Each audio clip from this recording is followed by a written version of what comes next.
Heaven is my goal each and every day. I got to keep on moving up the King's highway. But if I stumble while I'm on my way, please step aside and show me the way, because I don't want nobody stumbling over me. To God be the glory.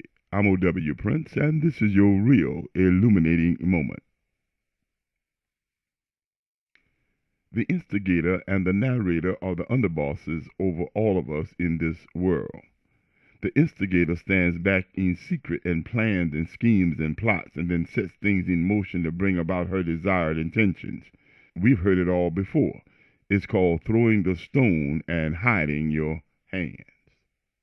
She throws the stone onto the canvas of our world and then narrates and writes the storyline, providing terms, definitions, conditions, measurements of value about how the stone was thrown and how it is to be understood, defined, talked about, and how it is to be valued, and how we should think about it and feel about it emotionally, spiritually, morally, and how we should relate to it personally relative to how the instigator programmed us to feel about it. Let me say that again for clarity. That is a mouthful, but we need to get this.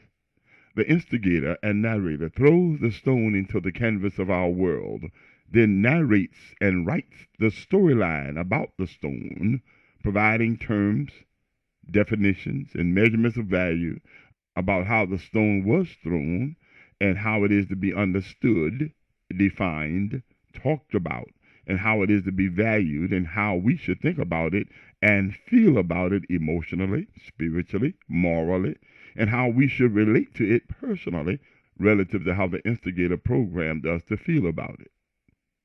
As I said at the beginning, the instigator and narrator are running the world, and they are directing the show that we are all in. It's called reality.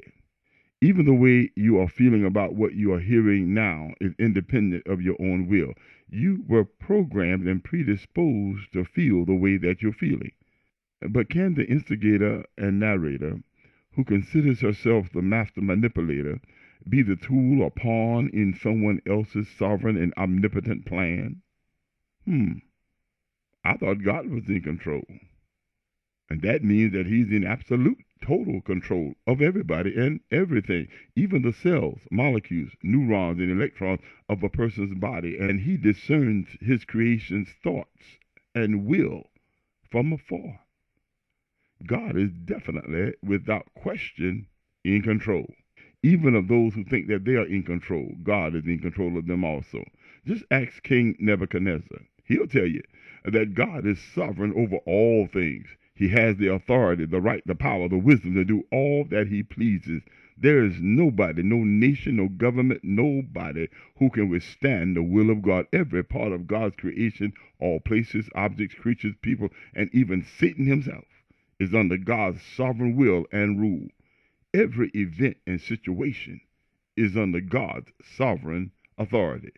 God is recorded in his word as saying, "Behold, I've created the smith who blows the fires of coal and produces a weapon for its purpose.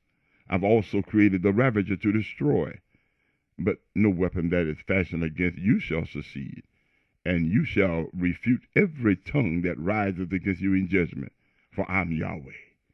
Psalm 91 encourages us and tells us that we will not fear the terror of the night, nor the arrow that flies by day, nor the pestilence that stalks in darkness, nor the destruction that waits at noonday. And 1,000 may fall at our side, and 10,000 at our right hand, but it will not come near us.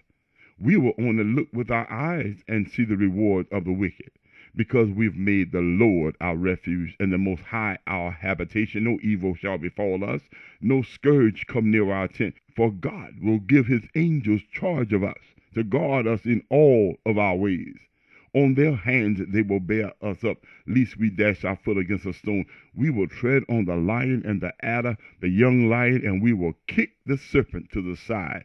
We will trample them underfoot. Because we cleave to God in love, he promises to deliver us. He promises to protect us because we know his name. When we call to him, he answers us. And he promised to be with us in all of our troubles. He will rescue us and honor us with long life. He will satisfy us and show us his salvation. To God be the glory. His name is Yahweh, and Yahweh is in control. Repent. I'm O.W. Prince, and as always imparting, many are the afflictions of the righteous, but the Lord delivers him out of them all. Life hurts, but God heals. Keep looking up.